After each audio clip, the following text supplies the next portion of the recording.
Hola, muy buen día a todas las personas que se están conectando a esta charla.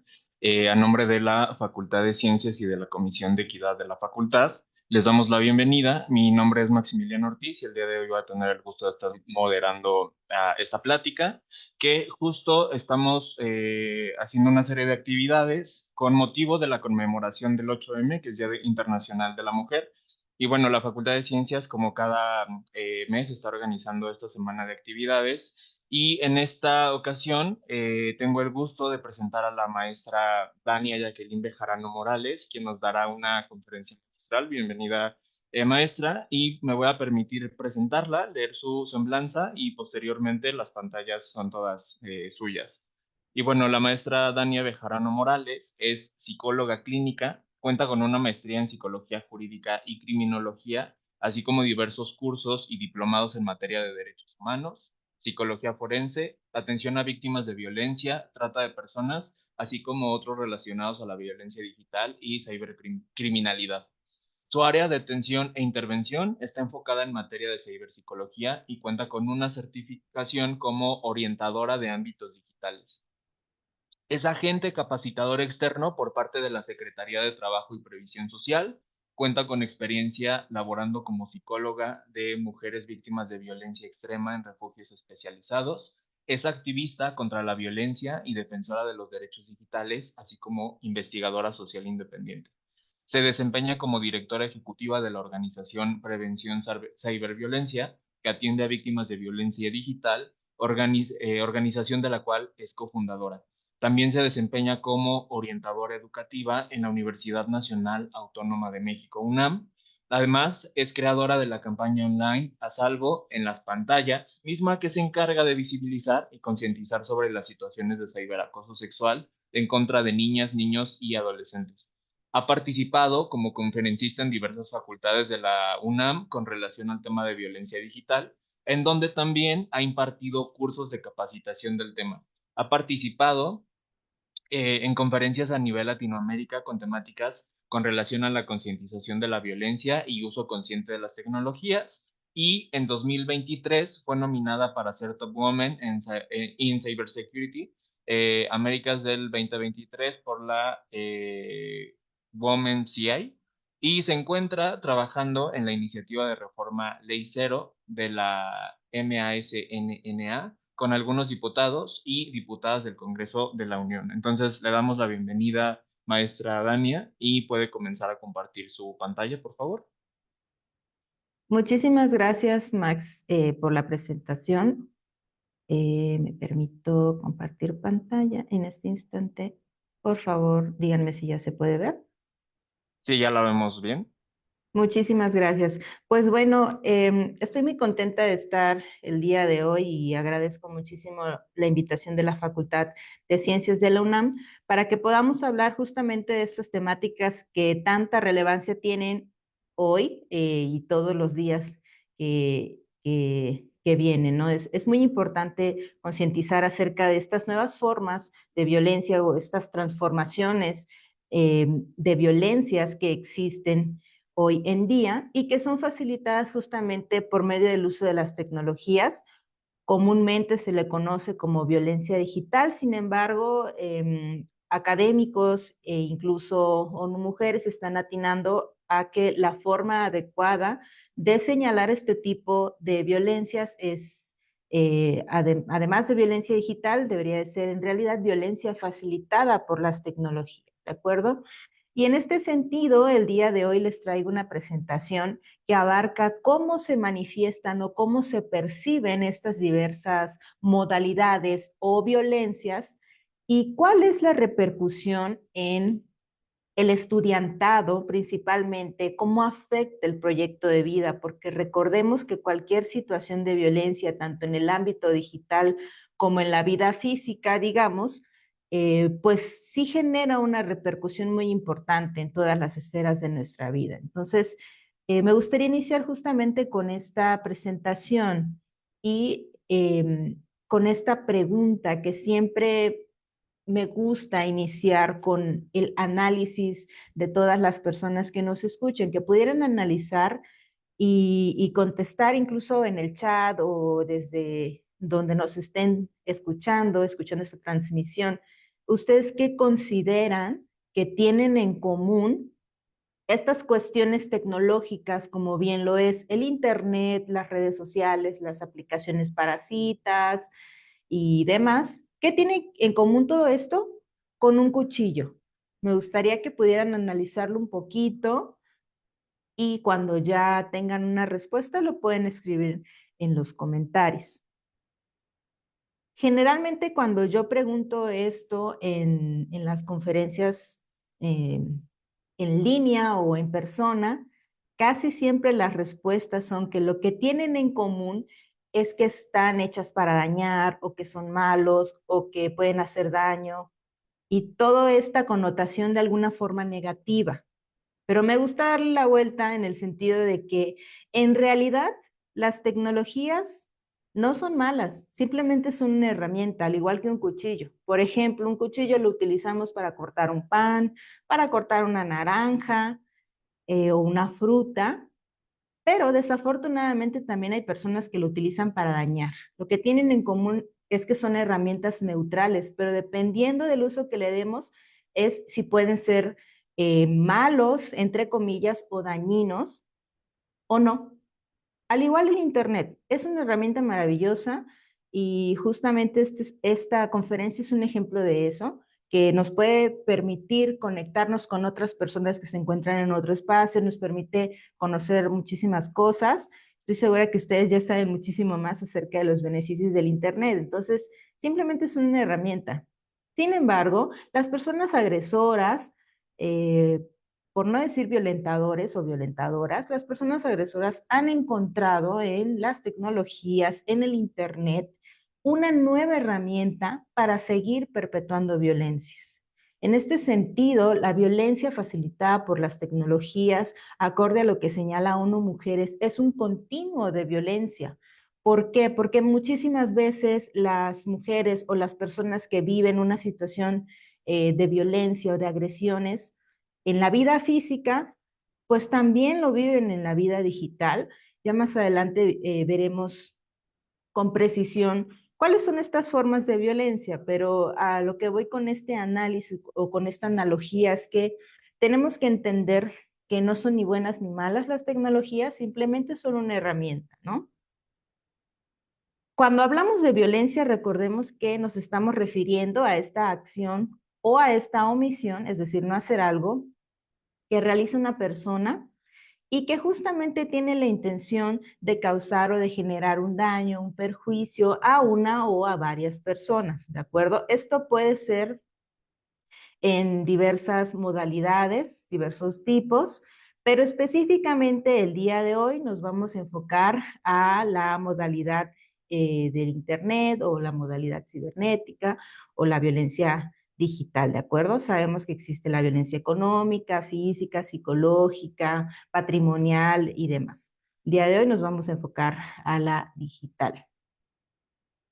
Como bien ustedes sabrán, pues en el 2020 tuvimos esta pandemia a nivel mundial debido al COVID-19 y esta situación pues naturalmente hizo que muchas personas migráramos a los espacios digitales para poder llevar a cabo y desarrollar todas estas acciones o todas estas actividades que hacíamos en la cotidianidad a nivel físico, ahora lo hacíamos a nivel digital, ¿no? La escuela, el trabajo, incluso la reunión con amigos y demás. En este escenario, muchas personas se apalancaron, digamos, de esta herramienta de Internet para realizar el ciberacoso. Y este ciberacoso justamente es una forma o una modalidad de violencia facilitada por las tecnologías que busca generar una afectación en las víctimas o en la víctima. Entonces, hubo un incremento muy notorio de todas estas situaciones de difusión de imágenes íntimas sin consentimiento, que ya precisaremos el término más adelante. pero nuestra vida definitivamente cambió a raíz de la pandemia para cosas buenas, pero también para cosas malas.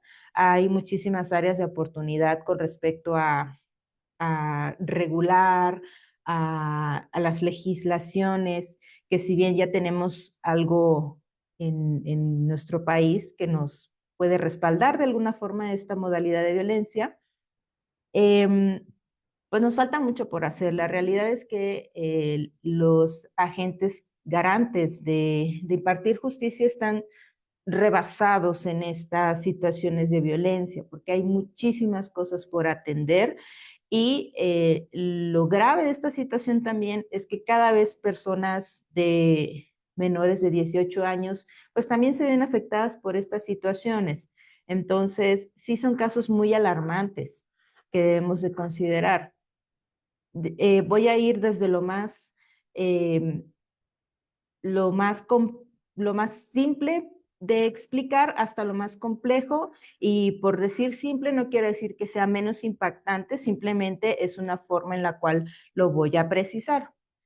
Las formas de violencia en línea pues varían, y la primera que me gustaría que analizáramos justamente tiene que ver con que si alguna vez ustedes han sido insultadas o insultados o les han dicho cosas hirientes a través de las redes sociales, videojuegos inclusive, desde groserías hasta que critiquen su forma de vestir o que los juzguen o las juzguen de alguna forma, y que esta situación sea constante, sea reiterada. En este sentido, nos estamos refiriendo al cyberbullying, o digamos esta forma en la cual una persona o varias personas de alguna forma buscan hostigar o acosar a alguien a través de Internet y los medios digitales. ¿Por qué las personas agresoras actualmente se escudan de estas herramientas para poder realizar actos violentos? Bueno, pues porque en Internet es muy fácil poder crear, por ejemplo, una falsa identidad y escudarnos detrás del anonimato para ejercer violencia. Entonces, muchas veces esto utilizan como una herramienta a su favor y en contra, por supuesto, de las víctimas para realizar este tipo de acciones. También es una situación de inmediatez. Obviamente es pues mucho más fácil, lamentablemente, quizás mandar un mensaje o un sticker un poco grosero y demás, porque viaja tan rápido y le llega a la otra persona en instantes. Pero pues sí es una situación que debemos considerar bastante preocupante. Otra cosa que también podemos considerar, o que consideran más bien las personas agresoras para utilizar las tecnologías como herramienta eh, para ejercer control, para ejercer poder y violencia, es la asequibilidad de estas tecnologías. Es decir, con un solo dispositivo pueden tener acceso a múltiples redes sociales o videojuegos, etcétera, aplicaciones, y a través de todas ellas realizar diversas acciones de violencia o crear cuentas falsas. O sea, sí es una situación alarmante, ¿no? Y entonces, con respecto al cyberbullying, esta situación de acoso o hostigamiento generalmente se da entre pares, es decir, entre personas de un grupo etario de edades similares, y este hostigamiento justamente es reiterado, es decir, que no pasa en una sola ocasión, pasa al día siguiente y con mayor gravedad. A lo mejor le tomé una fotografía sin su consentimiento a una persona, le hice un sticker, luego lo subió a un grupo y ya se perdió el control de ese sticker, ¿no? Entonces es reiterado, pasa en múltiples ocasiones y es intencional. No es como que digan, bueno, es que fue sin querer, te agredí sin querer. No. Existe la firme convicción de generar un daño o un perjuicio a quien están agrediendo, ¿no? Y entonces, este es como el ciberbullying, digamos, El bullying es un poco más conocido en este sentido como del acoso escolar, como de la agresión entre pares y demás. Y ahora todo esto se traslada a los entornos digitales, ¿ok?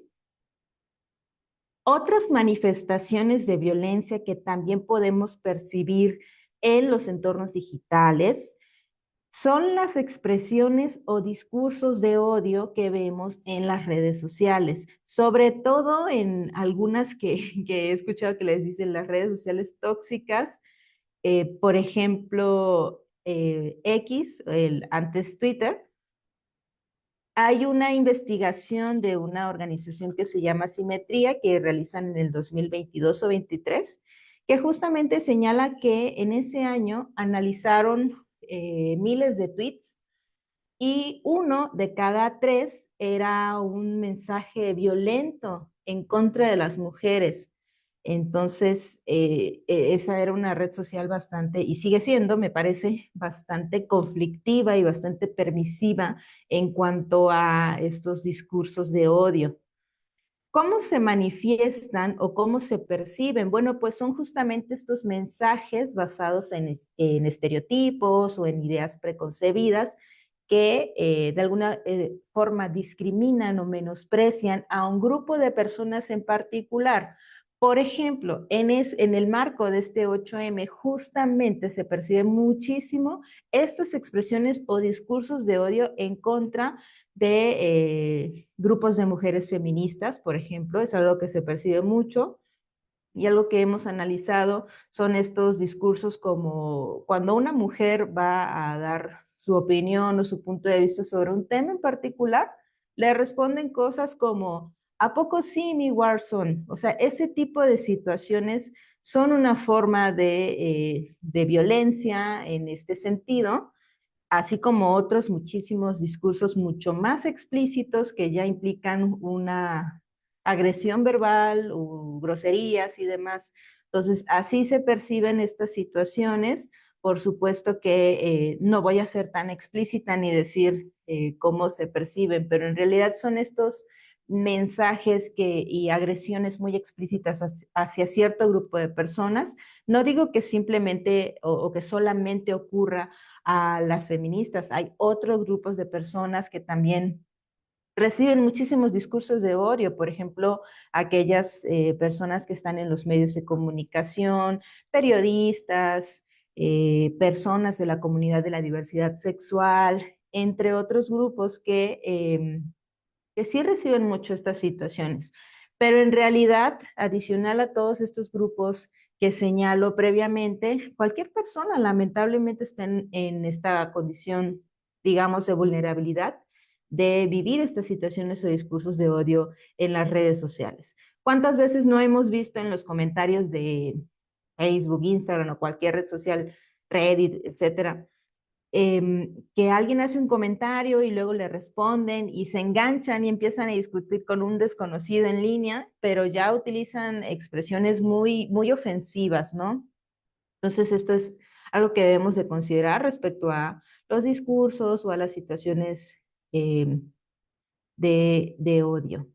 Otra de las cosas que también les quería platicar es respecto al doxing o al doxeo, que esta palabra ya se ha escuchado un poquito más o se ha socializado un poquito más y esto tiene que ver justamente con esta información que de alguna forma las personas distribuyen o evidencian de alguien, o sea, información personal de alguien que la publica en Internet. Esto es algo muy grave porque justamente imagínense que ustedes, pues, alguien los stalkea y empieza a sacar información personal de ustedes y luego la publica en línea o la está difundiendo. Esto puede poner en riesgo incluso su integridad física. Cosas personales o aspectos, por ejemplo, de dónde estudian, en qué facultad, o a qué horas salen, a qué horas entran. Obviamente que les pone en riesgo que esta información esté en línea, que sea pública, porque está de alguna forma vulnerando su integridad física. Entonces, Esto es algo que ocurre también en las redes sociales o en cualquier contexto digital. El hecho de que alguien publique tu información personal en línea también es una manifestación de violencia facilitada por el uso de las tecnologías que debemos de considerar. Otra de las situaciones que también me gustaría precisar, y creo que es algo que se ha normalizado o que he percibido en talleres cuando hay talleres, por ejemplo, en bachillerato o en secundaria. Esta situación se ha normalizado mucho en el ámbito de la pareja y tiene que ver con el cibercontrol. Este cibercontrol está basado en estos mitos del amor romántico, como por ejemplo, el amor es entrega total, los celos son una muestra de amor, el amor todo lo perdona y demás. Y el cibercontrol se basa en literalmente que alguna de las dos personas involucradas en la relación de pareja quiere estar como pendiente todo el tiempo de lo que hace la otra persona en línea, de lo que publica, de a quienes tiene como amigas o amigos, a quienes sí, a quienes les da like, el revisar el celular, el pedir contraseñas, todo esto tiene que ver con una forma de cibercontrol y obviamente es una manifestación de violencia. ¿Por qué? Porque en el teléfono, pues obviamente, o en el dispositivo que utilicemos, obviamente tenemos cuentas personales, tenemos información que es personal, o sea, no porque tengamos una pareja quiere decir que tengamos que mostrarle todo o incluso darles las contraseñas. Me ha tocado escuchar en bachillerato eso de que tienen inclusive una cuenta de red social compartida, ¿no? Entonces, eso es una forma de control, de manipulación, y son como estas banderas rojas, ¿no? En una relación. En realidad, estas cuestiones como dame tu contraseña, compartamos cuentas y demás, sí es algo bastante preocupante porque, y cualquier persona en general, no solamente las y los adolescentes, cualquier persona en general puede caer en esta manipulación, como señalaba en un principio, basada en estos mitos del amor romántico y decir, bueno, sí, no tengo nada que ocultar, tomo mi contraseña y demás, pero pues eso es un dato personal, ¿no? Entonces, es algo que no debemos compartir, es algo que sea quien sea, no lo debemos compartir. Por ejemplo, el hecho de comprobar o que nos pidan la ubicación en tiempo real en cada momento, eso también, pues, es una forma de hostigamiento, ¿no? De control, de acoso, inclusive, de ciberacoso. Si bien es cierto que a veces, lamentablemente, estamos en un país en donde, pues, la violencia está a la alza y mucho más en contra de las mujeres, a veces el mandar la ubicación por si estamos en un lugar, pues, que no conocemos o que sea un poco peligroso, nos hace sentir un poco más seguras. Eso es muy diferente a que a cada rato nos estén pidiendo, oye, a ver, mándame una foto de dónde estás, y con quién estás, a ver, mándame tu ubicación en tiempo real. O sea, es muy diferente estos dos contextos. Entonces, una cosa que sea pues por querer sentirnos un poco más seguras, a lo mejor en una situación muy concreta, a que alguien nos lo esté exigiendo día con día porque quiere ejercer control acerca de en dónde nos encontramos. Entonces, esto pues ya sabemos que es una forma de controlar las actividades en línea y demás, y pues no hay que, evitemos más bien el hecho de que otorguemos las contraseñas porque no se vaya a enojar o porque para que vea que no estoy ocultando nada y todas estas situaciones de manipulación psicológica que existen. El siguiente tema o la siguiente manifestación de violencia que me gustaría platicarles tiene que ver quizás ya no tanto con población universitaria, es más bien con personas menores de 18 años, es decir, niños, niñas y adolescentes. Hace unos pocos meses se empezó a escuchar un poquito más en redes sociales el término grooming, pero hay una confusión al respecto. Entonces, a nivel internacional está reconocido child grooming como el término correcto para referirnos a esta situación, ya que grooming en realidad se refiere al aseo canino o a estas situaciones que definitivamente no tienen nada que ver con la violencia que se vive en los entornos digitales. Entonces, acoso sexual en línea en contra de niñas, niños y adolescentes o child grooming, ¿de acuerdo? ¿Qué es esto? Básicamente es cuando una persona adulta, cuando una persona mayor busca contactar a un menor de edad por medio de Internet para tener fines sexuales. ¿Ok? ¿Cómo pueden ser estos fines sexuales? Un encuentro cara a cara o bien este intercambio de fotografías sexualmente explícitas. Y esta situación sí es bastante alarmante porque personalmente he hecho mucha investigación respecto a ello. Y sí, por ejemplo, en México hubo un aumento del 117% con respecto a la pandemia de estas imágenes sexualmente explícitas que eran difundidas en Internet, ¿no? De niñas, niños y adolescentes.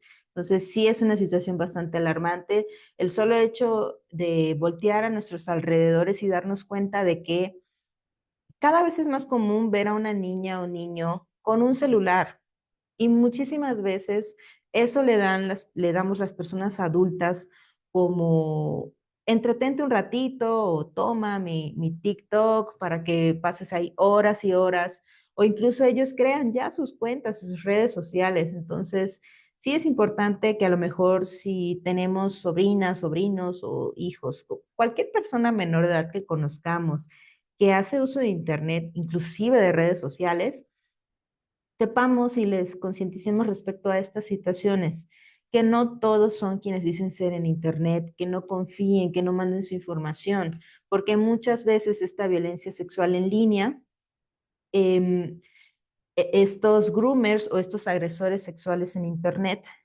¿cómo buscan acercarse o cuáles son los principales medios? Bueno, pues los videojuegos en línea. Recientemente, pues si bien puede ser que no utilicen los dispositivos móviles, niños, niñas y adolescentes para estar en redes sociales, puede que sí utilicen los videojuegos, puede que sí estén en línea conectados, jugando Free Fire, Roblox, etcétera, todos los juegos que estén de moda ahorita. Y a través de esos medios hay muchos pederastas digitales, hay muchos pedófilos digitales que los contactan, que buscan tener este acercamiento, por supuesto también a través de redes. Y aunque ustedes no lo crean, y esto es alarmante, hay personas menores de 18 años que tienen estas aplicaciones para citas como Bumble, Tumblr, digo, Tinder, no Tumblr, y, y esto lo sabemos a raíz de una investigación y un diagnóstico que hicimos en una escuela primaria, en donde 5 personitas, de unas cientos que estuvimos investigando, 5 personitas de entre 8 y 12 años tenían estas aplicaciones para citas. Entonces, imagínense la gravedad de esta situación.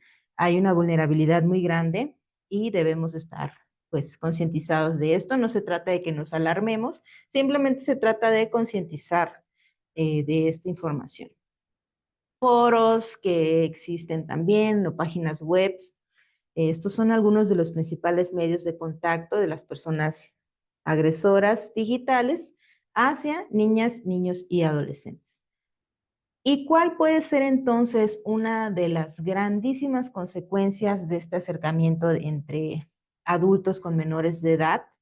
Pues adicional a esta solicitud que muchas veces realizan los groomers, solicitud de imágenes sexualmente explícitas o videos sexualmente explícitos, puede dar pie a otros delitos como el secuestro, la trata de personas, incluso una violación o un abuso sexual a nivel físico. ¿Cómo llegan a esto? Pues obviamente los citan a que se vean, a este amiguito falso que conocieron en línea, los citan a que se vean en un lugar y resulta que es un señor de 50 años o otro adulto y pues ahí se cometen estos otros delitos. Entonces, eh, algunas banderas rojas para detectar esta situación, pues puede ser cuando empiezan a esconderse o se conectan en la madrugada o se sienten como muy nerviosos o se encierran en el baño con su celular o de repente estrenan cosas nuevas porque algo que realizan los groomers es que los empiezan a manipular ofreciéndoles dinero, regalos y demás. Incluso les compran cosas. Entonces, estos son como algunos signos de alerta. Siempre acérquense a un profesional para descartar cualquier situación y recibir asesoría. Entonces, esto es una situación alarmante. Principales engaños que utilizan, ya los platicamos. Justamente está el sugar daddy, ¿no? Que muchas veces incluso de forma muy explícita lo señalan, quién quiere ser mi sugar baby, quién quiere que la consienta y demás, el método del overboy, que también es muy conocido en el tema de trata de personas, que son estos novios virtuales, ¿no? Regalos, promesas y demás. Y aquí tenemos una noticia que ocurrió en el 2022 en el Estado de México de una menor que fue contactada a través de Free Fire. Entonces, esto es algo que sí ocurre, sí es una realidad y debemos de pues estar bien alerta.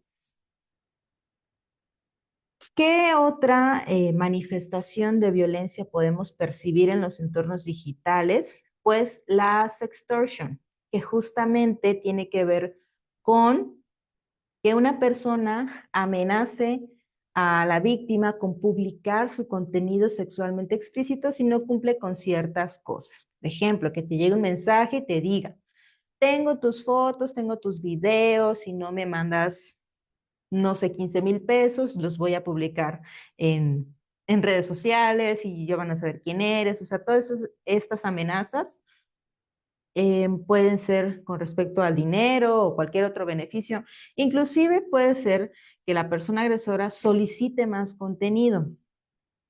Y ojo aquí porque en algunas ocasiones, en realidad las personas agresoras no tienen ninguna especie de material, simplemente lo hacen para ver quién cae, por decirlo entre comillas, con esta intimidación, con esta amenaza.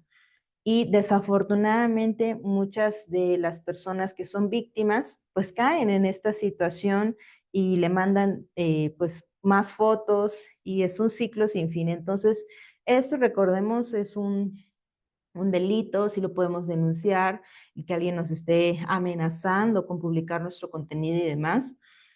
Y esta situación puede evolucionar, por decirlo de alguna forma, a lo siguiente, que ya tiene que ver con la difusión de imágenes íntimas sin consentimiento. Y pues literalmente es que alguien tome tu contenido y lo esté publicando en redes sociales o en Telegram o lo esté intercambiando, vendiendo, comercializando y demás. Y justamente esto pues está contemplado como un delito gracias a estas reformas de ley Olimpia que se realizan y que están contempladas en la Ley General de Acceso de las Mujeres a una Vida Libre de Violencia. Sabemos que esto es un delito y claro que diferentes estados tienen diferentes formas de castigar este delito, pero sí es importante que consideremos que estas situaciones que podemos denunciar pueden ser imágenes reales o simuladas. Es decir, ahora, ahorita responde esa pregunta que hicieron en el chat, pueden ser imágenes reales o simuladas. ¿De acuerdo? Es decir, ya sabemos que justamente la inteligencia artificial ahora juega un papel muy importante en nuestras vidas y lo vamos a ver a continuación. La suplantación de identidad tiene que ver que alguien tome pues tus datos en línea o tu identidad digital y cree cuentas falsas con la intención de perjudicarte o de dañar. ¿Ok? Las deep nude que tienen que ver con el utilizar estas herramientas como la inteligencia artificial para convertir tu foto originalmente en una foto sexualmente explícita o video sexualmente explícito. recordando que esto pues también es un delito y lo podemos denunciar, ¿ok? Me preguntaban en el chat, antes de pasar a las consecuencias psicosociales, ¿cuál es la distinción o si se percibe de alguna forma las mayores manifestaciones de violencia entre hombres y mujeres?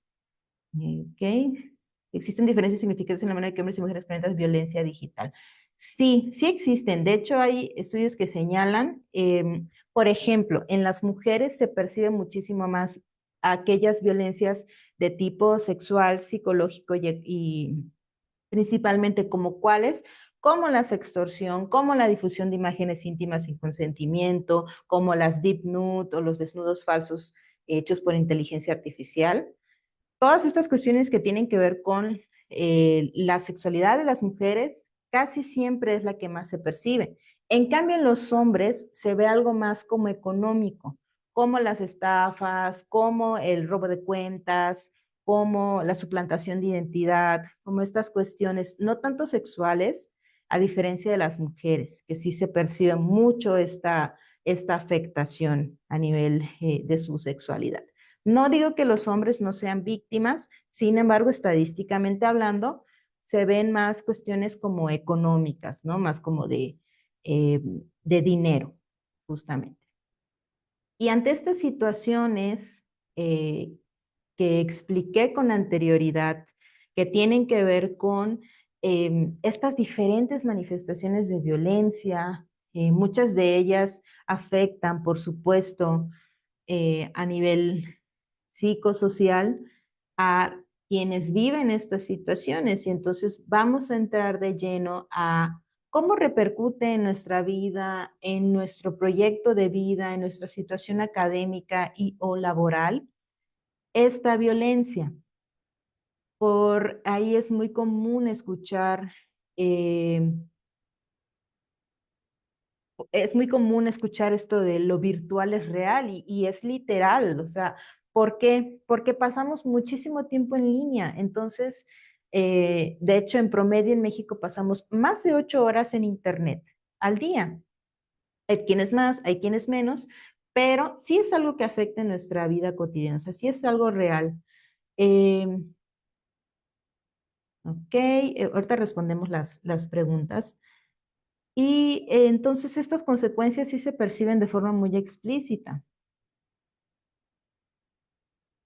¿Cuáles son? Bueno, cuando hemos vivido estas situaciones de violencia, casi siempre y de forma muy personal, las personas que hemos atendido casi siempre llegan con este sentimiento de culpa, de miedo. ¿Por qué? Porque a veces pues confiaron en una persona, practicaron sexting, esta otra persona no cumplió con los acuerdos y pues distribuyó el contenido íntimo, ¿no? Entonces dicen, es que es mi culpa porque yo lo compartí, porque si bien es cierto que el sexting siempre va a ser una práctica de riesgo, yo señalo que pues es válido en el sentido de que es una forma de expresar la sexualidad a través de las tecnologías. Una situación muy riesgosa, sí, pero no es tu culpa el hecho de que hayas disfrutado de tu sexualidad en ese momento, es más bien culpa de la persona que no cumplió con acuerdos. Entonces, sí se percibe mucho el miedo, la culpa, la ansiedad, por supuesto, el sobrepensar, el tener estas afectaciones a nivel físico derivadas de la ansiedad, puede causar otros trastornos emocionales como la depresión, por supuesto, esta sensación de ser vigiladas o vigilados, perjuicios económicos cuando, por ejemplo, les piden dinero, ¿no? El caso de la sextortion, les piden dinero o les piden otro tipo de beneficios.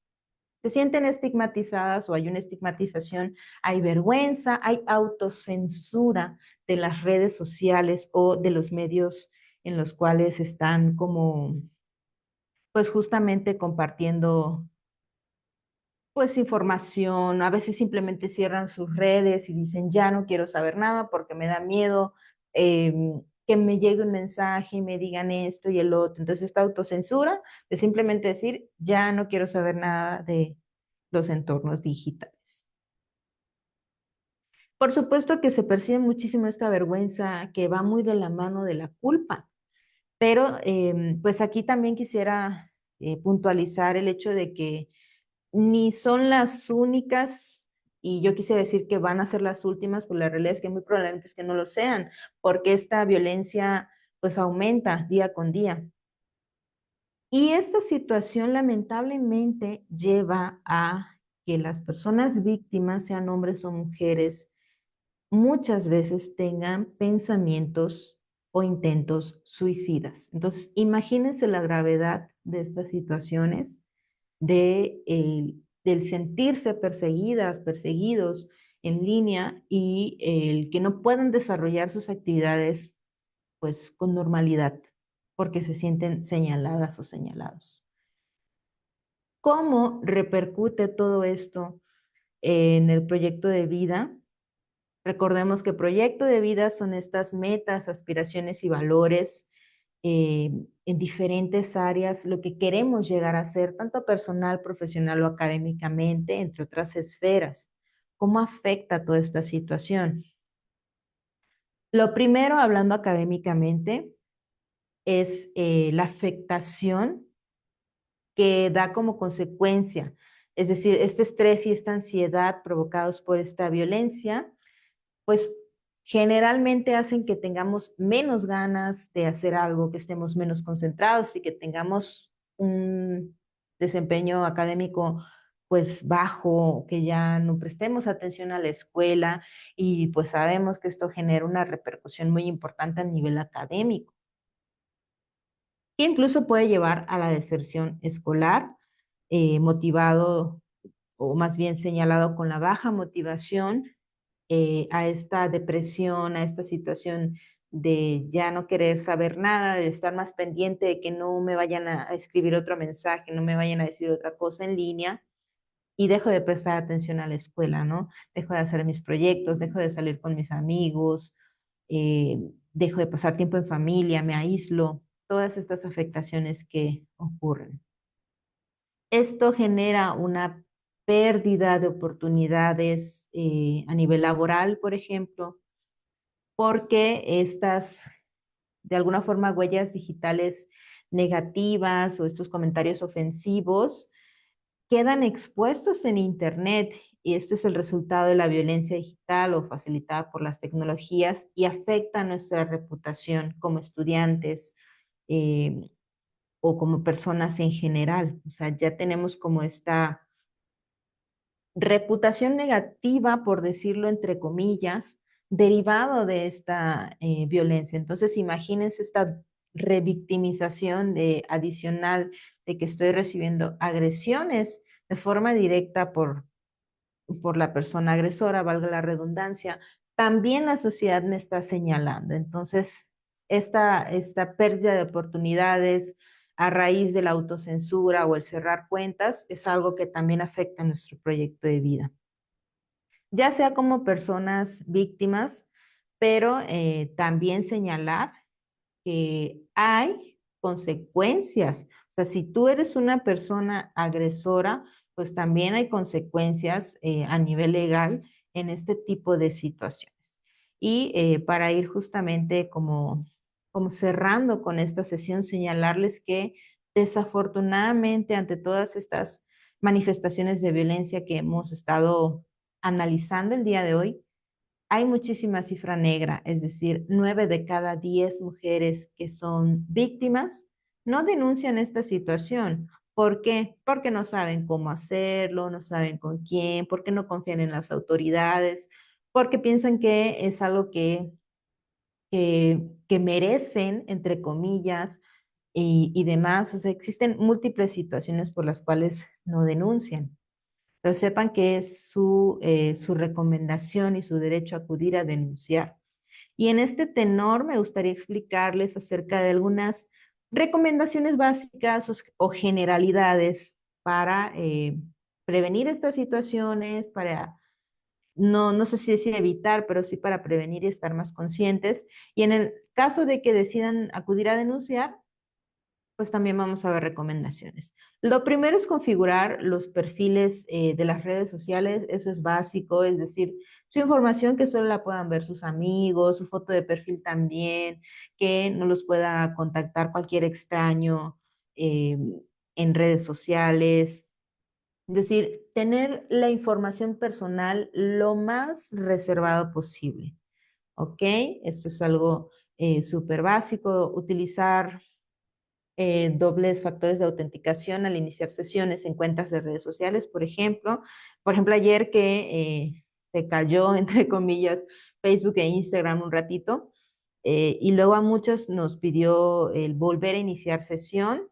Cambiar nuestras contraseñas también es algo recomendable, no utilizar las mismas, por supuesto. Y en dado caso de que lamentablemente ya hayan pasado por cualquiera de las situaciones que ya vimos, podemos acudir a denunciar. Em, si bien es cierto que la legislación, pues sí contempla, por ejemplo, la difusión de imágenes reales o simuladas, hay algunas otras cosas que no están contempladas como tal en los códigos penales, pero por supuesto pueden recibir asesoría legal para ver de qué forma pueden, pues, denunciar esta situación, ¿no? Ahora, al momento de denunciar, es importante en el caso de que les estén amenazando por redes sociales, que tengan todos los detalles de la persona agresora. ¿Por qué? Porque eso facilita la investigación, aunque es muy tardado, o sea, aunque sí es de verdad muy tardado, es recomendable que mientras más detalles den a la gente del Ministerio Público o a la Fiscalía, pues mejor. Es decir, detalles de la persona agresora. Antes de bloquear y demás, pues vayan a su perfil, copien el enlace, si es por ejemplo por WhatsApp, este código de verificación que hay, el número de teléfono, o sea, todo, los links, las fechas en el cual están recibiendo este contacto y demás, y ser lo más precisos posibles al dar esta información. Sí o sí, si alguien les acosa o les ciberacosa, sepan que pueden pedir ayuda, que hay organizaciones, que hay personas que les podemos apoyar en esta situación y que no están solas, no están solos y por supuesto no merecen vivir estas situaciones en ningún entorno. Para cerrar, justamente me gustaría compartirles dónde pueden acudir a denunciar en el caso de la Ciudad de México. Pues existe la Policía Cibernética, aquí están los datos de contacto, el Consejo Ciudadano, fiscalías especializadas y demás. Y en el lado derecho encontrarán un código QR y este código QR los va a llevar a un directorio a nivel nacional de en donde pueden acudir a denunciar. Es un directorio que realiza su servidora con otra colega a estas instancias, ¿no? Donde acudimos a denunciar esta situación. A lo mejor conozco a alguien en Tamaulipas que está pasando por esto. Bueno, pues este directorio les puede servir un poco. En el proceso de denuncia que debemos hacer, proteger las cuentas, ya lo platicábamos, buscar una red de apoyo, amigas, amigos, conocidos y demás que nos puedan respaldar nuestra emoción y sentirnos cobijadas o cobijados en estas situaciones. ¿Ok? No ceder ante las amenazas. Todo lo que platicamos como evidencia vamos a guardarlo de preferencia en un USB o en un disco, bueno, porque ya no se usan, pero en un USB para que lo podamos entregar a las autoridades competentes. Tomar datos relevantes en el caso de que vayamos a denunciar, es decir, a qué agencia del Ministerio Público fuimos o fiscalía, eh, el número de nuestra carpeta de investigación, porque con esa vamos a dar seguimiento, y pedir una copia de nuestra denuncia o de nuestra declaración, lo que justamente señalamos o decimos a la autoridad, porque es nuestro derecho. Y para concluir, ahora sí, justamente señalarles que hay que reportar las fotos en las redes sociales y hashearlas. No voy a ser tan técnica como lo que es el hash, pero prácticamente imaginemos que es como una huella digital, una huella única que le van a poner a las fotografías que se están difundiendo por internet. Y existen algunas páginas que nos ayudan a bloquear este contenido. O sea, por ejemplo, si yo me tomo una foto, le pongo un hash es como este identificador único. Y si en Internet alguien más está compartiendo esa otra foto, pues en teoría se realiza la investigación y se elimina esa fotografía. Hablando de contenido sexualmente explícito, hay una página web en donde pueden ustedes acudir a, a reportar estas fotos. Tiene sus ventajas, sus desventajas. El hashear las fotos no es del todo, como la mayoría de las cosas, no es del todo seguro, no es como que la solución mágica, pero sí es una opción en caso de que lamentablemente ya estén difundiendo tus fotografías íntimas y puedan ustedes reportarlas en diversas redes sociales. Pueden tomar, escanear el código QR o entrar a la página Stop NCI. ¿Ok? Con esto me gustaría cerrar. Recordemos que en todos los espacios y en todas las esferas, la única persona responsable de la violencia es quien la ejerce. Y en este momento justamente doy pues las gracias por esta invitación y ahora sí vamos a responder preguntas o comentarios al respecto. Muy bien, pues muchísimas gracias, maestra Daniela Carano, por esta charla tan, pues de una forma reveladora, pero también que genera mucha conciencia y muy necesaria para, como bien decías, es la forma en la que pues se están dando muchas dinámicas a nivel digital, ¿no? Que también, por un lado, está ahí contrapunteado el derecho a la libertad, al placer, al erotismo, pero por otro lado también cómo podríamos generar espacios seguros donde realmente tengamos la confianza de que los dispositivos y las redes que tenemos de manera social, pues de alguna forma pueden respetar el consentimiento, la edad, la privacidad, ¿no? Entonces creo que se juegan diferentes cosas que están bastante interesantes. Agradecemos mucho la charla y bueno, voy a pasar a las preguntas, que me parece que la primera ya la respondiste, pero bueno, la voy a volver a hacer en caso de que se haya quedado por ahí la duda de las personas que nos están sintonizando vía redes sociales. Y nos dice Pablo Picasso, existen diferencias significativas en la manera en que hombres y mujeres experimentan y enfrentan la violencia digital. Bueno, por ahí nos decías que sí hay impactos diferenciados por cuestiones de género, ¿no? La siguiente pregunta es de Eric Sánchez y nos dice, súper importante la información que nos proporciona. ¿Cómo afecta el acoso y la violencia digital a las relaciones sociales y familiares de las víctimas? Eso es bien interesante porque recordemos que hay víctimas secundarias que justamente son familiares y amigos de quien vive la violencia de forma directa. Generalmente las afectaciones tienen que ver con el señalamiento, con el estigma. Es decir, voy a poner un ejemplo muy concreto, ¿no? Ahí va el papá de la niña que le difundieron su pack o que pasaron su pack. O sea, este tipo de señalamiento, pues sí afecta a nivel psicológico, incluso económico. Y recordemos esta esfera, ¿no? Hablando de la víctima y de cuáles son las esferas sociales que de alguna forma integran socialmente a la persona. Ahí se encuentra la familia, las amistades, el entorno y demás. Entonces, la principal afectación yo diría que puede ser psicológica y en algunas ocasiones económica también. Por eso es importante la comunicación y la integración. Eh, a lo mejor si somos personas adultas y se filtró, entre comillas, el pack de nuestras hijas o hijos, pues en lugar de señalar, es que es tu culpa y demás, es muy difícil, pero sí platicar y fortalecer el vínculo familiar creo que sería fundamental.